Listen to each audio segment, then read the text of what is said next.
Buenos días, 23 de marzo. Hoy es miércoles, hoy juega la selección, por cierto. Así que vamos a ver cómo le van, que ya estamos en una etapa más que eliminados. Sean todos bienvenidos a esta transmisión de la entrevista en A Primera Vista 106.9 Radio. Verónica Blanco en controles junto a Mario Ramírez, Alejandra Álvarez en la red multimedia. Les habla Francisco Gómez. Hoy tengo el gusto que nos acompaña un experto en... No es un experto, es una voz autorizada. Esa creo que es la mejor palabra. Hoy está con nosotros el expresidente de la Asamblea Parlamentaria de Europa y Latinoamérica, Eurolat, y expresidente del Parlamento Centroamericano. Leonel Búcaro está con nosotros. Leonel, qué gusto que nos acompañe. Buenos días. Buenos días, Francisco. Es un enorme placer estar. ¿Qué tal el tráfico? Como siempre a los salvadoreños, casi ya somos mexicanos. Bueno, decirte que muy contento de estar aquí en la cabina de la 106.9. Un saludo a Verónica, que siempre se le escucha esa voz de la Maya, de la ex-Maya y ahora claro. La 106.9. Todavía no se nos quita nuestro eslogan, ¿verdad? Aquí estamos para conversar. Ya teníamos rato de no vernos, de no escucharnos, de no analizar, pero estamos a completa disposición.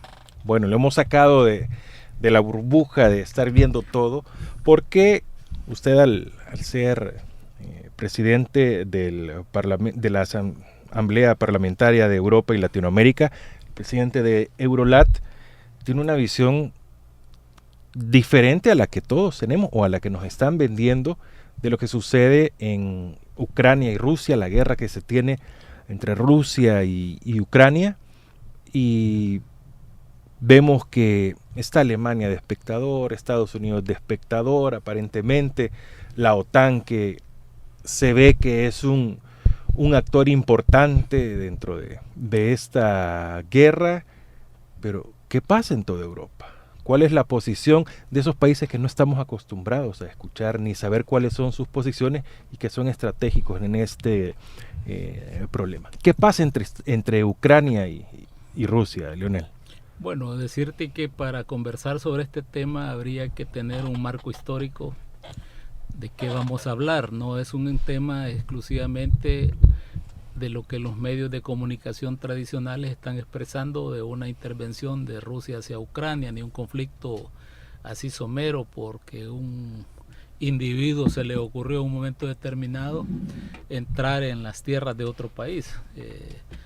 Este es un tema que habría que analizarlo quizás como marco de referencia después de la Segunda Guerra Mundial, cuando se distribuye geopolíticamente el planeta en cuanto a los vencedores y vencidos, las reglas que se suscribieron en aquel momento, la creación de la Unión Soviética, los bloques de poder, como se decía, de la Guerra Fría, la creación de la OTAN, de la ONU, todas esas instancias, el derecho público, la reglamentación diplomática, todo ese contexto que nos lleva a pensar que estamos a las puertas de un nuevo orden mundial y que hay una disputa por precisamente la hegemonía y lo que se creía a partir de la caída del muro de Berlín, que marcaba el fin de la Guerra Fría y el fin de la Unión Soviética y el mundo monopolar, donde Estados Unidos se asumía como el gendarme de todo el planeta y el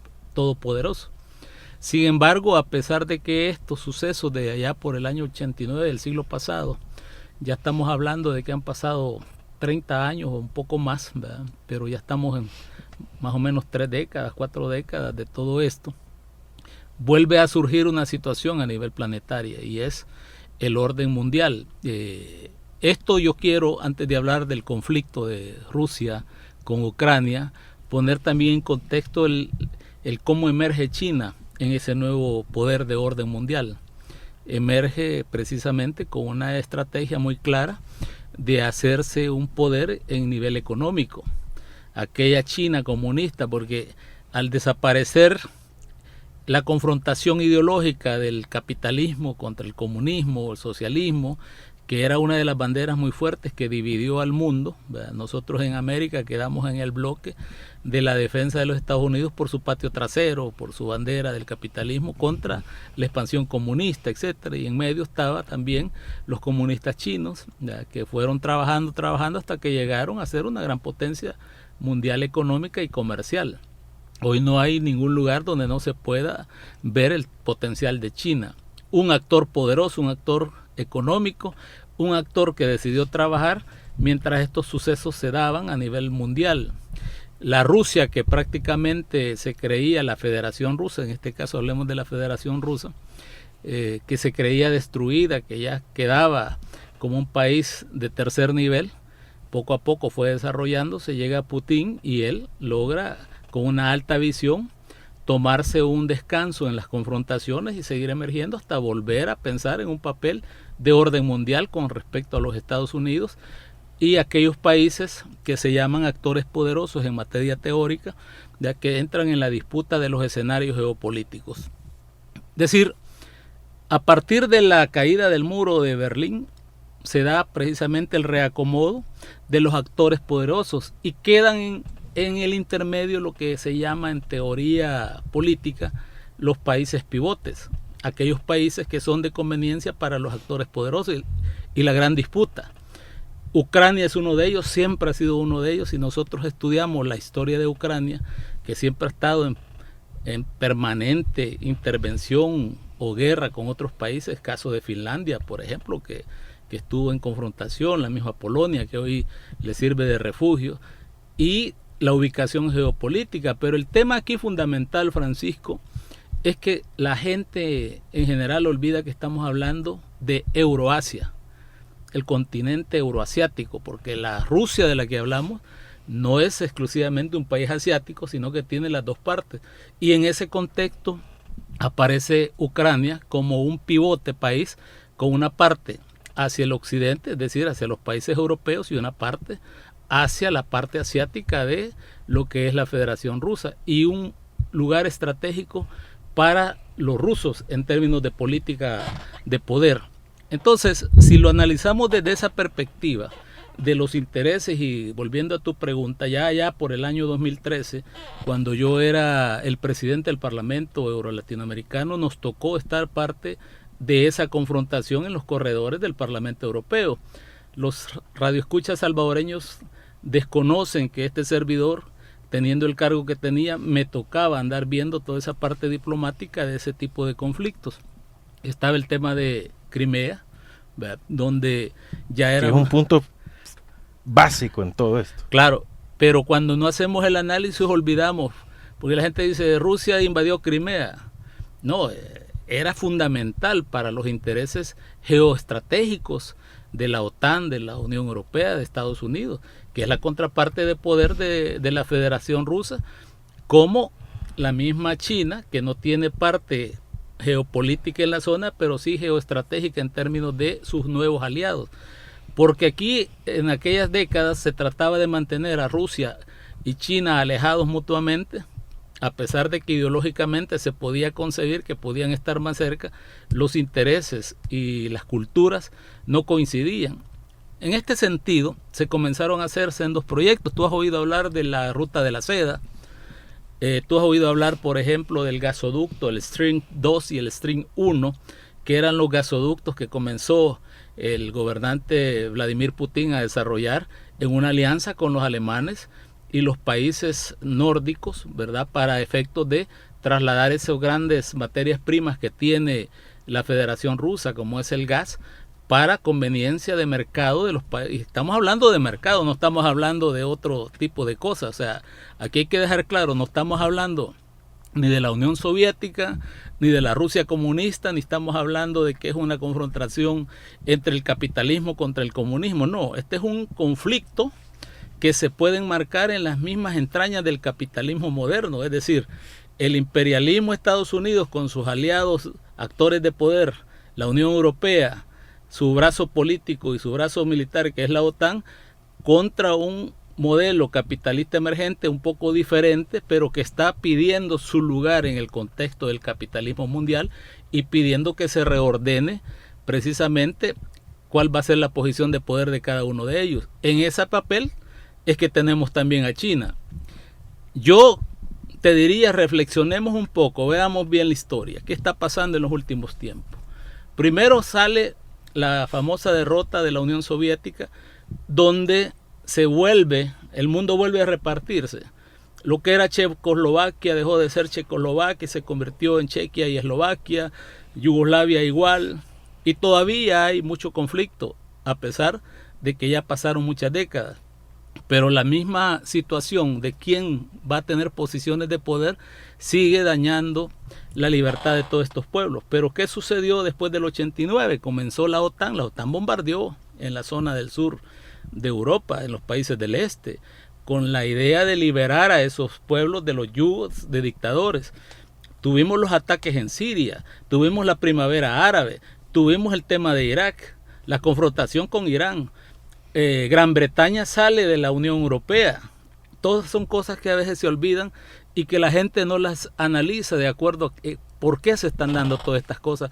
Y comienza también la confrontación interna en Europa si va a desaparecer o no el euro. Es una de las cosas que llevaron a Inglaterra, a Gran Bretaña, a separarse precisamente porque quienes sostienen la política monetaria de la Unión Europea. Estamos hablando de Alemania, Francia, y ya la misma Inglaterra no podía competir contra ellos.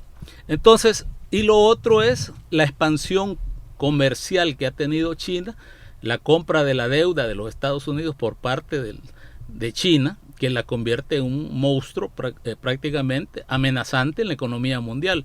Luego surge la pandemia, el COVID. Cuando China está precisamente anunciando que en los próximos 5 años va a ser la primera potencia económica y comercial del planeta, aparece la pandemia. ¿Y dónde surge, Francisco? En China. En China, en un laboratorio. ¿Y dónde se expande? ¿Y qué le pasa a la economía mundial? ¿Qué le sucede a los países, hablando geográficamente? Empieza a cerrarse las economías, nos empiezan a crear un problema económico.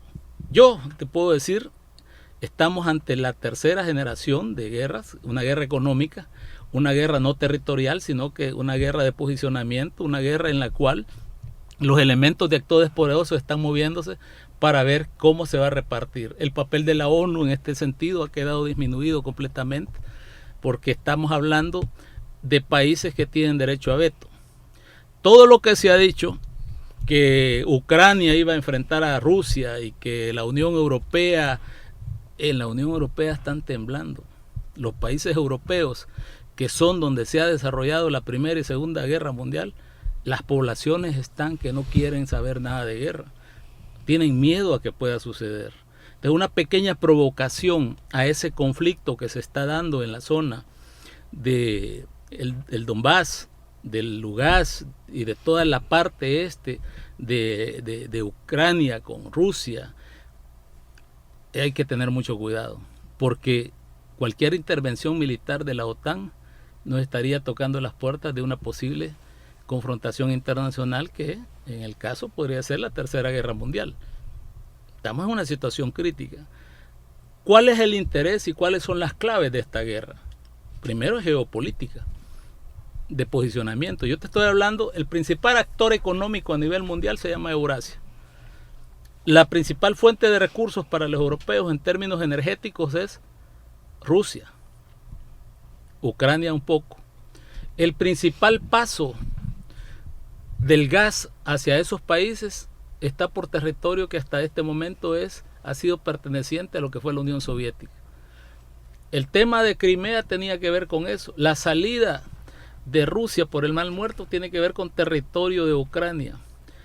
La parte oriental de Ucrania es población con orígenes rusos, con lenguaje ruso, con cultura rusa, con familias rusas. La parte del centro hacia occidente se sienten atraídos por occidente europeo.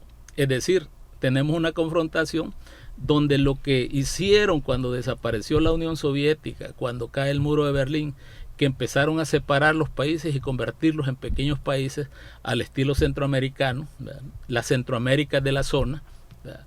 Pequeños grandes países que los han hecho creer que son enormes potencias mundiales, pero que no sabe la gente ni dónde están en este momento. Lo mismo que sucede cuando a uno le preguntan dónde queda El Salvador en otras latitudes del mundo. Muchas veces te referencian hacia Brasil u otros lados y uno tiene que explicar que es Centroamérica, ¿ya? Entonces, ese tema que pasó allá en la época del desmembramiento de la Unión Soviética y que la Unión Soviética en ese momento, la Federación Rusa había quedado débil, ya en esta época, a tantas décadas después de lo que sucedió, y con una debilidad de parte de Estados Unidos en su economía, en su situación interna, en conflictos políticos que hay, en situaciones de confrontación con el nuevo modelo chino, donde Latinoamérica emergió con nuevos gobiernos y a pesar de que no se ha hecho una transición más desarrollada en Latinoamérica, sigue siendo pujante y sigue siendo una Latinoamérica de recursos materiales, materias primas que necesitan las grandes potencias y que ese es el contexto en que nos puede llevar. Entonces, ¿por qué te digo esto? Porque uno está viendo en los medios de comunicación que se habla de la invasión rusa, pero no se habla de los intereses que mueven toda esta situación. Palabra clave sobre este tema, país pivote. Pobrecito Ucrania. Centroamérica es una región pivote, donde estamos, aunque no queramos, cerca de un gran actor de poder que es Estados Unidos. Por eso es grave cuando hacemos confrontaciones innecesarias y no hacemos diálogos o hacemos negociaciones. Es el proceso que nos lleva aquí a que dos grandes actores provenientes de la Guerra Fría con sus respectivos aliados vuelven al escenario de la política internacional y están precisamente haciendo un efecto enorme en la economía mundial. ¿A quién le conviene eso? Las medidas que Estados Unidos y sus aliados, la Unión Europea, han tomado contra la Rusia son un boomerang, porque si Rusia aumenta el precio del gas, del crudo, ¿qué efecto tiene eso en la economía mundial? Que todos sabemos que el tema energético es clave para la vida en el planeta y para el desarrollo del mismo capitalismo. ¿Por qué, nos preguntamos, hubo un pequeño diálogo del gobierno de Estados Unidos actual con el gobierno de Venezuela, cuando a 24 horas antes de todo esto todavía eran los grandes enemigos, ¿verdad?, que han venido saboteando la situación de Venezuela? Venezuela tiene el crudo, tiene gas, tiene materia prima, tiene lo que se necesite y ahí comenzás a reflexionar. Bueno, vamos a ver qué se hace. O sea, todo esto es parte de la geopolítica, del diálogo, del orden mundial. ¿Y dónde queda el famoso derecho público? Que cada país tiene derecho a hacer lo que piensa, la autonomía, la libertad. Realmente eso no existe cuando los intereses del capitalismo son los que mueven el mundo. Lionel, Suecia, Suiza, Polonia, bueno, todos estos países, ¿qué papel juegan? ¿Quedan en medio? ¿Pueden ser sujetos a también ataques? ¿Quiénes son ellos? Mira, nadie está exento de si hay una escalada de conflicto. Y realmente desde la época que te estoy hablando, de 2013-2014, que es el marco de referencia para este actual conflicto, hubo un acuerdo en aquella época que se estuvo diseñando desde los corredores del Parlamento Europeo. Nosotros firmamos, por ejemplo, un llamado como diputados de Europa y Latinoamérica a una concertación de paz y que se pusieran de acuerdo las partes para una convivencia pacífica en la cual la Unión Europea se convertía también en garante de no generar bases militares, de no aceptar en la OTAN a los países estos que están en la periferia de seguridad de Rusia. Tú has oído hablar de que Estados Unidos por largas décadas y históricamente ha hablado de la política de seguridad nacional. ¿Qué implica la política de seguridad nacional? Que en la zona geoestratégica de Estados Unidos no se pueden hacer cosas que dañen precisamente esto. Lo mismo se plantea Rusia. Eso fue una de las decisiones que se tomaron finalizando la Segunda Guerra Mundial.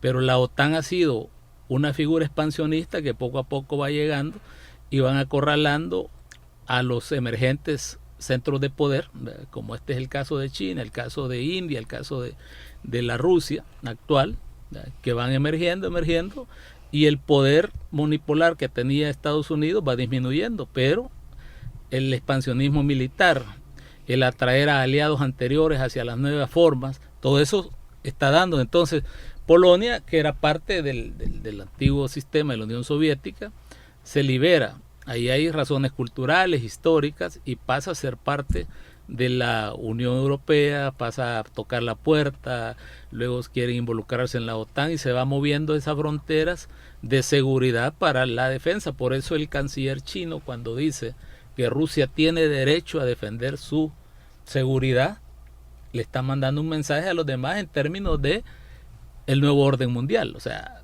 si aquí me vienen a poner enfrente de la casa el misil, yo no lo voy a permitir. Si lo permito, ya no va a estar después afuera de la casa, va a estar adentro y después voy a tener que entregar la casa. Es un tema complicado. Luego tenés el otro tema, que es quién pone las reglas del sistema de comercio internacional. Cuando te dicen que van a sabotear, van a bloquear que Rusia no pueda hacer transacciones bancarias, y te hablan de que lo van a sacar del sistema SWIFT, que son los códigos para hacer las transacciones internacionales de comercio. Te estaba diciendo hace poco, comenzando la entrevista, un pleito dentro del capitalismo, porque el capitalismo crea todas las reglas. Ahora le dicen a los rusos, vamos a dejarlos que ya no usen el SWIFT, y ya no van a poder hacer. ¿Con quién hacen transacciones? Cuando el mundo se globaliza, estás hablando de transacciones comerciales de diferentes países, diferentes sujetos, diferentes empresas. ¿A quiénes va a dañar? ¿A los rusos? No, además Rusia, con esa gran extensión, tiene una gran producción de alimentos. O sea, les va a hacer falta algo, pero Rusia, acostumbrada a los conflictos históricos y a unas zonas de climas terribles, han sobrevivido durante décadas, siglos, para llegar a donde están. Entonces, el tema se convierte en quién sale más dañado, o si salimos dañados todos, porque aunque vivamos en este pequeño paisito llamado El Salvador, no vamos a soportar la salsa de precios, no vamos a soportar que suban los combustibles más de lo que ya están subiendo, y toda la espiral inflacionaria que eso implica. Y cómo lo detenemos en un país donde la política todavía está en pañales, donde todavía la concertación política no existe, donde el diálogo no existe, donde ponernos de acuerdo para crear país todavía no estamos en ese nivel. Y hay que acelerarlo para llegar a un tema de consenso y recuperar la democracia en un proceso, porque estábamos incipientes, hay que trabajarlo.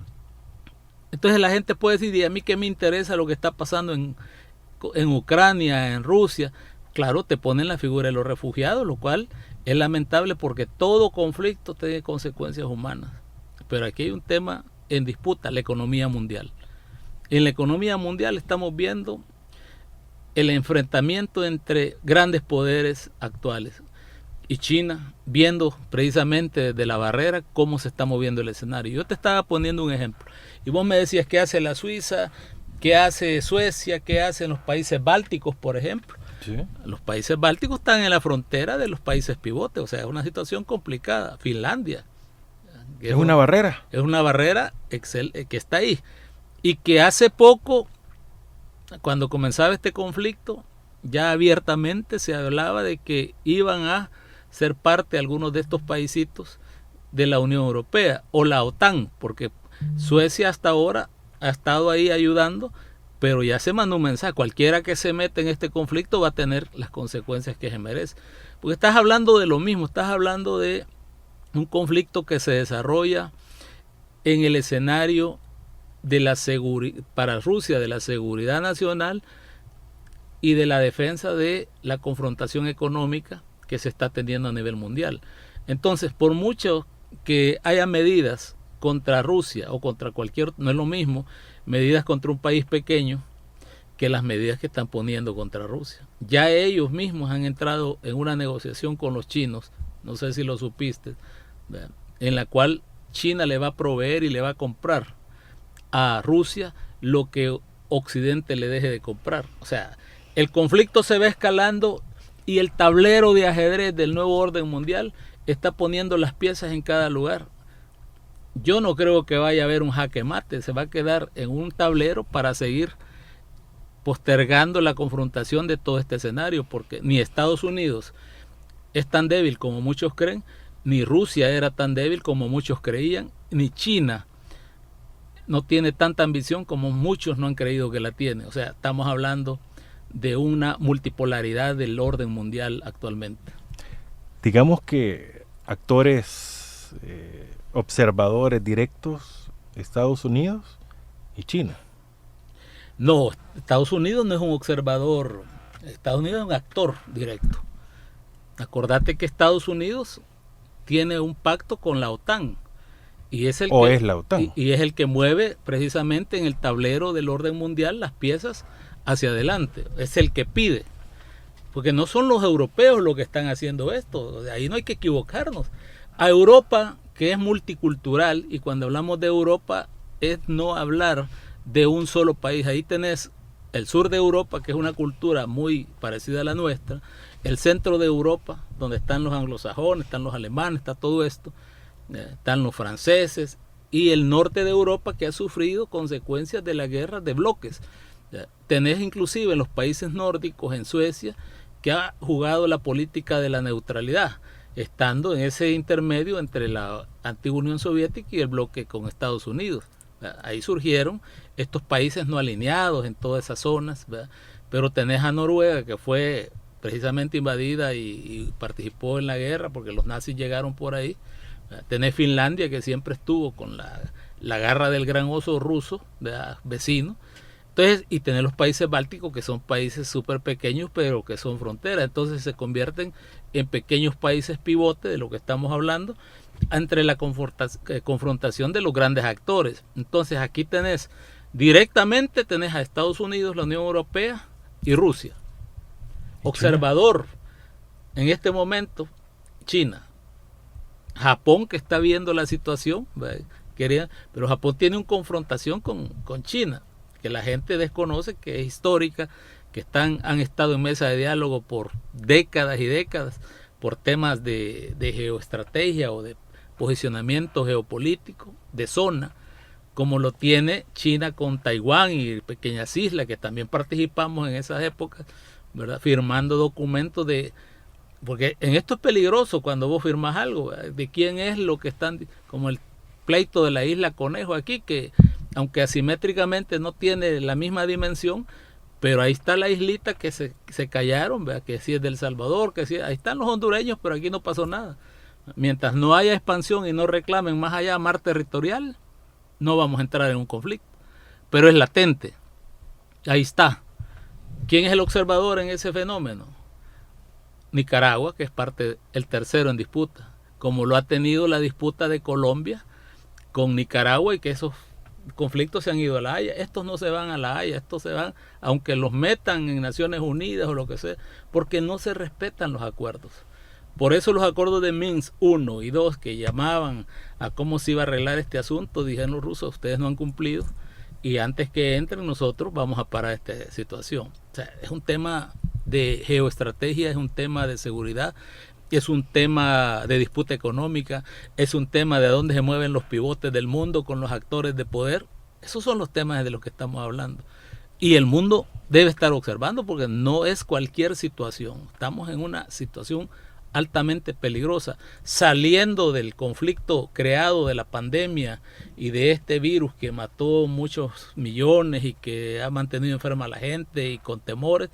Imagínate, casi saliendo y diciendo, bueno, ya están las vacunas, ya estamos haciendo esto, pero estamos en la gran confrontación mundial, la economía.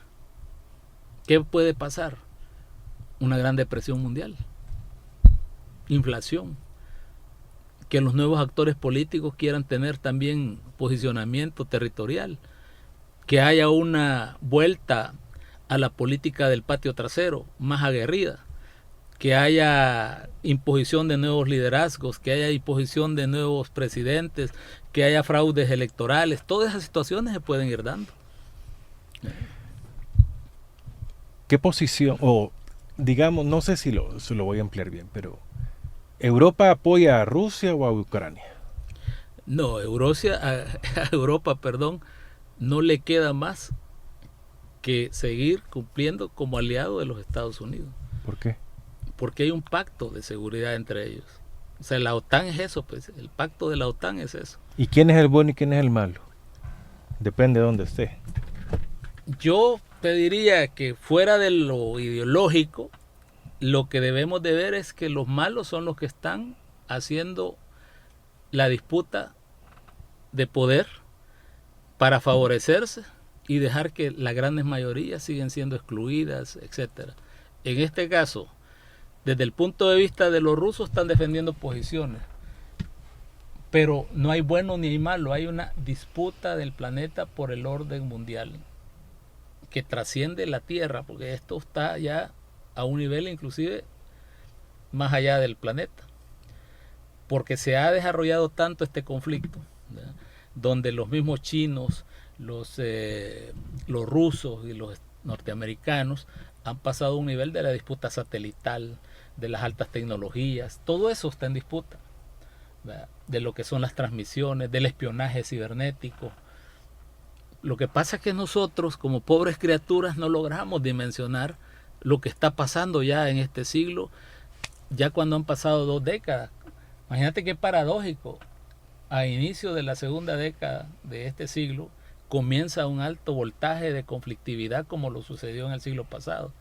O sea, parece que es recurrente que el ser humano entra en esta situación, porque este es un tema de la pérdida de principios, etcétera, que son variables de acuerdo a dónde vivas y la cultura, pero la confrontación es, vuelvo a insistir, dentro del mismo capitalismo. Aquí no hay chino comunista, no hay ruso comunista contra el norteamericano capitalista, no. En el mismo capitalismo, después de haber sido derrotada la idea esencial socialista en aquel momento, emerge una confrontación que puede llevar a avanzar a otro estado de la sociedad. Pero internamente puedes ver que en los Estados Unidos hay una confrontación fuerte de los intereses sociales, etcétera. Entonces, estamos en esa disputa. ¿Quién es el bueno y quién es el malo? Depende de qué tanto daño le van a hacer a la humanidad. En su último mensaje al pueblo ucraniano, el presidente Zelensky anunció la suspensión de la actividad de varios partidos políticos de oposición mientras dure la ley marcial introducida tras el inicio del operativo militar. Eso fue el 20 de marzo. ¿Cómo podemos ver esto? Si nos dicen de que Ucrania es el bueno, es el afectado. Por eso te digo, hay una gran hipocresía en el manejo de la información, porque el término democracia, que si nos referimos a la terminología griega, el poder en manos del pueblo, eso no existe, porque al final un pequeño grupo, o Zelensky, que tiene, ¿quién es Zelensky de antecedentes? O sea, prácticamente era un cómico con cierto nivel académico que llega y es protegido por los europeos a petición de los Estados Unidos, y que siguen, a pesar de los acuerdos de Minsk, él siguió pidiendo la incorporación a la Unión Europea, luego a la OTAN, y se siguió trabajando en esa zona vecindaria con la Unión, con Rusia, que siguieran participando, pero ahí, después del conflicto 2013, 14, 15, seguían atacando a las zonas del Donbass y todos esos pueblos que han estado ahí, ¿verdad?, prorrusos, donde el 98% de la población habla ruso, son de origen, tienen familia, lo que estábamos hablando, y que seguían atacándolos internamente, o sea, generando para hacer una unificación y entrar a la Unión Europea. ¿Cuál es el interés de la Unión Europea de estar con un país como Ucrania teniendo toda esa gran territorialidad, tecnología, desarrollo, altos niveles de lo que ellos llaman democracia? ¿Cuál podría ser el interés? ¿Cuál? Si no fuera el llegar a tener los recursos y materias primas y presionar a la Federación Rusa y tener una expansión hacia lo que llamamos el continente euroasiático. Por eso el tema, cuando Rusia actúa rápido y llega a Crimea, ¿y qué hizo Putin en ese momento? Hicieron un referéndum. ¿Cuánto fue el porcentaje de la población de Crimea que dijo queremos anexarnos a la Federación Rusa? Alrededor del 90 o más por ciento. Inmediato. ¿De qué los acusaron?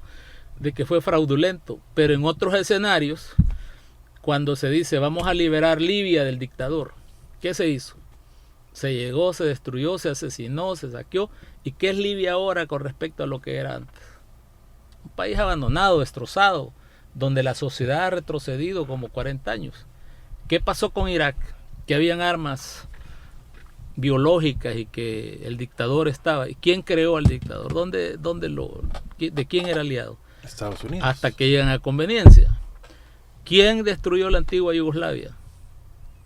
los intereses étnicos de cada uno, o había una necesidad de un tablero de ajedrez de crear el separatismo y la confrontación étnico-cultural de la zona, cuando habían venido manejándose como países desarrollándose, teniendo un ambiente adecuado, convivencia, todo eso. ¿Ya?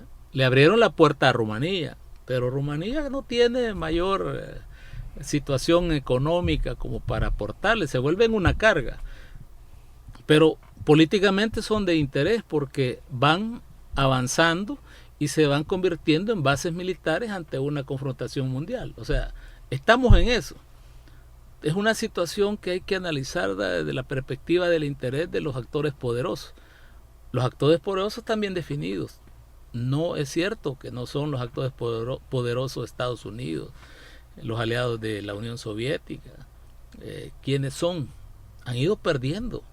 Le han querido desmembrar al oso soviético lo que le quedaba. La Unión Europea, los países de la Unión Europea, tienen los pactos de defensa. Todo eso lo vivimos y lo vimos en aquel momento, te digo, porque había discusiones, escenas discusiones de los proyectos que se estaban. El pacto andino, por ejemplo, aquí, era parte de ese tablero de ajedrez, porque iba creciendo la izquierda en Latinoamérica y había que contrarrestar a los países del ALBA. ¿Qué quedó de los países del ALBA? ¿Quién puede definir qué le pasó realmente al comandante Hugo Chávez en su momento, cuando iban avanzando? Es un milagro y es una cosa extraordinaria lo que ha hecho Cuba, sosteniéndose durante todas estas décadas ante ese bloqueo criminal, todo lo que le ha sucedido, el aislamiento. Pero ahí está Cuba. Entonces, ¿a qué nos estamos refiriendo? ¿Hay buenos y malos en todo esto? Por supuesto que en el capitalismo es voraz, depredador, antimoral. El ser humano se vuelve un ser humano individualista. Entonces estamos viviendo toda esa parte. Entonces, ¿qué está sucediendo ahora ahí? ¿Hacia dónde va a llegar el nuevo orden mundial? Yo creo que vienen nuevos escenarios. ¿Qué va a pasar, por ejemplo, con China en ese proceso de desarrollo que llega? ¿Hacia dónde va a ir la balanza de esa gran potencia? Entonces, ¿y qué va a hacer Latinoamérica en su posición estratégica con respecto a ese nuevo orden mundial? Las nuevas generaciones, porque ya estamos hablando si las juventudes actuales logran comprender en el escenario en que se están viviendo, cuando en el mundo se vive mucho la virtualidad. El telefonito, la penetración a la ideológica que se está dando, como caso de este conflicto, que te pueden poner las imágenes de que cayó un misil en una escuelita, habría que ver si es cierto. Lo que sí es lamentable, Francisco, es que haya guerras, que haya conflictos y que hay que trabajar por desescalar.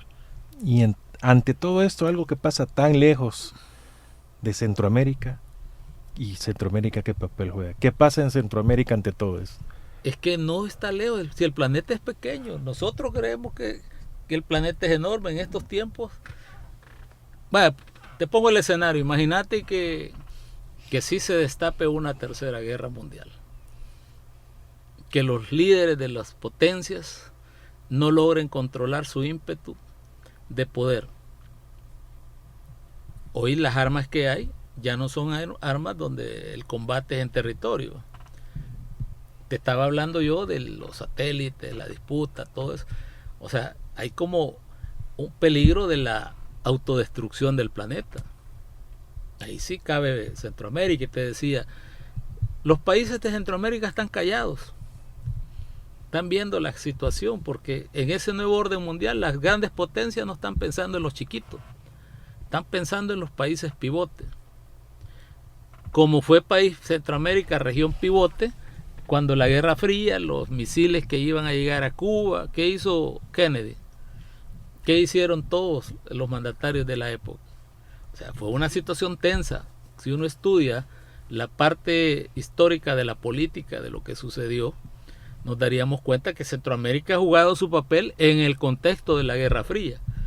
Hoy, ante un nuevo orden que se está dando mundial, habría que ver, porque los chinos han llegado a la región, han llegado con política suave, ofreciendo negocios, cooperación, nuevos estadios, bibliotecas de cristal, todo eso, ¿verdad? Ahí están. ¿Van a aguantar los Estados Unidos que los chinos permanezcan en la región de esa manera o van a hacer una parada? Porque esas negociaciones se llevan al nivel de las potencias, no intervienen los pequeños países, que son situaciones que se dan circunstancialmente, porque en la política lo que hoy decís que no, mañana estás diciendo que sí. Nadie estaba esperando que hubiera un diálogo mínimo entre Venezuela y Estados Unidos. Ahí está. Lo que hoy están viendo entre Rusia, que están peleando entre bravucones, los rusos, los gringos y todo, mañana puede ser que los veamos jugando al golf, tomando una cerveza, un vodka, y las regiones pobres siguen ahí, mientras no haya transición del capitalismo a un mejor modo de vida. ¿Y El Salvador podría declarar su apoyo a Rusia? El Salvador no debería meterse. Ahí también.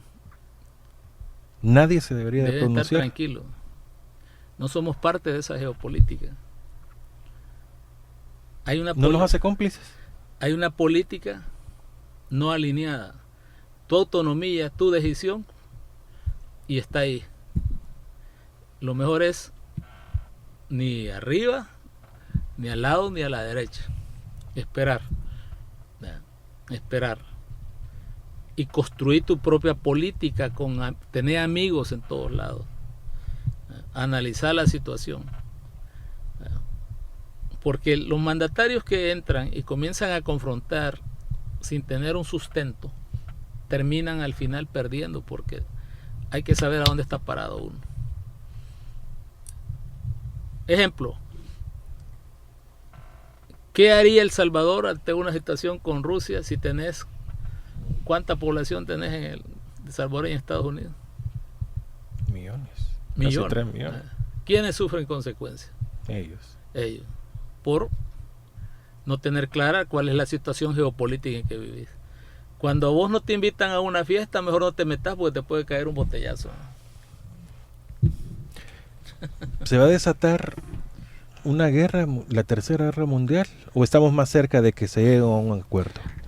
Yo creo que en la medida que la política que está haciendo Rusia de ir avanzando va a obligar a una negociación, porque según lo percibo yo, la decisión de Vladimir Putin ha sido decir un parón de bola. No, se cayó el muro, ustedes disgregaron los países, rompieron la estabilidad de la zona, no aportaron al desarrollo ni eliminaron pobreza, los invitaron a ser parte de la Unión Europea, no es cierto que el comercio ahí fluya, y siguieron avanzando, y las nuevas bases militares que se desplegaron ahí están, pero hoy ya no, hasta aquí, y dialoguemos de un nuevo orden mundial.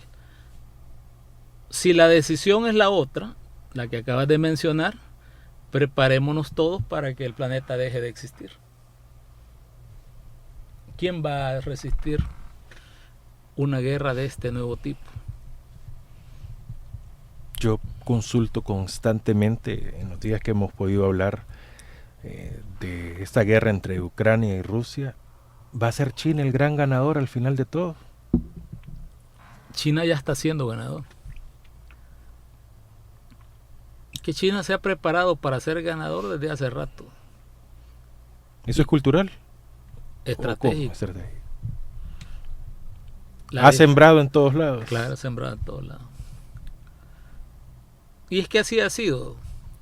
Cuando estaba el Imperio Romano, cuando estaba Carlomagno, todo lo que ha pasado en la humanidad, nosotros no debemos tener memoria corta y siempre hay que recurrir a la historia del ser humano, del expansionismo, luego del reduccionismo, por qué Inglaterra es como es, por qué hay que diferenciar entre Inglaterra y Gran Bretaña, qué fueron los españoles, por qué Francia gana un mundial con un montón de negritos que vienen de las colonias y ahora les llaman franceses y son espectaculares para jugar y van ahí al nicho, pero antes los esclavizaron, los tuvieron, los explotaron. Todas esas cosas hay que traerlas siempre a la memoria para saber por qué en el presente nosotros estamos viendo lo que estamos viendo.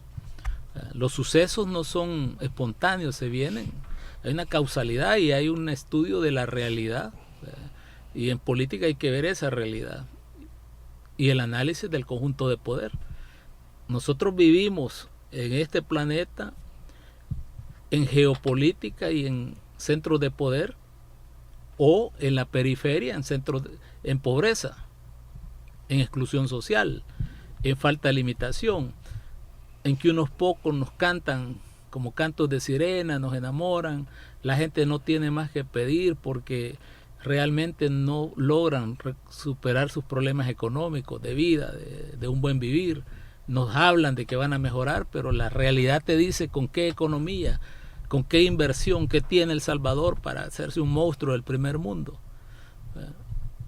Se pueden mejorar situaciones y condiciones, pero estás hablando de procesos de décadas, de años, hasta de un siglo.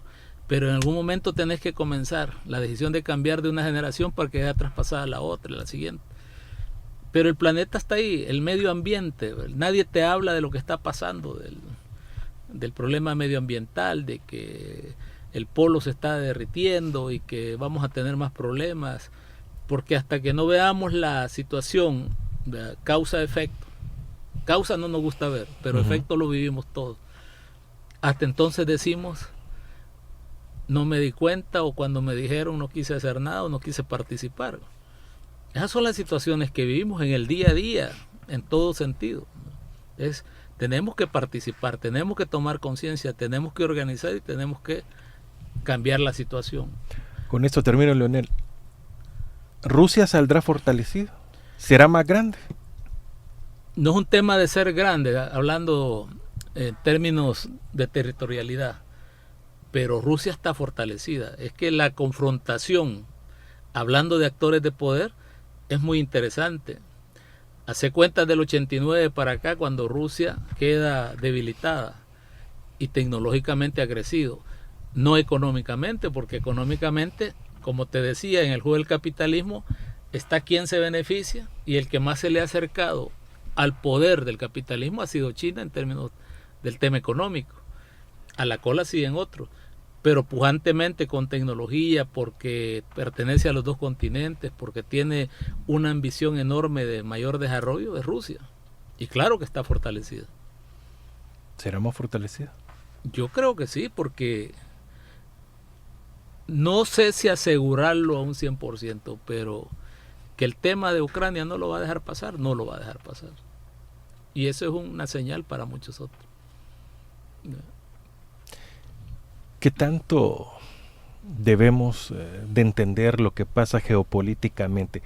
¿En El Salvador nos preparan para conocer la geopolítica? Producimos nosotros, tenemos gas, tenemos petróleo. Nada. Entonces preocupate, porque vas a tener que andar en bicicleta. Y si el precio de la gasolina sube los $5, llega a 6, la cadena de precios que va a aumentar, no solo porque eso es natural, sino que no tenés políticas de gobierno para contrarrestarla, ni formas, por mucho que se quiera. Yo hace poco oí a un funcionario que decía, ni el presidente sabe, dice, cuándo va a terminar la guerra. Me pareció hasta chistoso, ¿no? ¿Cómo puede imaginar? ¿Por qué debería saber él? Quizás tiene bola de cristal. Leonel, quiero agradecerle que nos haya ilustrado desde Europa, o sea, qué pasa en esos países, un poco la historia. No es necesario estar ahí, ya su experiencia como funcionario también del Parlamento Euro-Latinoamericano le da una voz autorizada para que podamos conocer un poco más y que usted haya participado, porque en los momentos hacia donde nos tenemos que trasladar, era usted prácticamente de los principales funcionarios en ese ámbito del Parlamento Euro-Latinoamericano, y bueno, hoy tenemos un poco más claro todo. Gracias, Leonel. Espero que haya sido útil y estamos a la orden, Francisco. Son temas apasionantes, interesantes, y gracias a la radioaudiencia de la 106.9, y les deseo todo lo mejor. Espero que sigan creciendo adelante y que se vuelvan siempre el referente de aquellos que quieren escuchar otro tipo de informes y de opiniones y análisis. Bueno, muchas gracias a usted, porque también nos hace parte de su conocimiento. Así, el expresidente de la Asamblea Parlamentaria de Europa y Latinoamérica, Eurolat, y expresidente del Parlamento Centroamericano, el Parlacen, Leonel Búcara. Muchas gracias a todos por habernos acompañado. La invitación es para que continúen en A Primera Vista. Estamos en 106.9 FM Radio. Pasen todos buen día.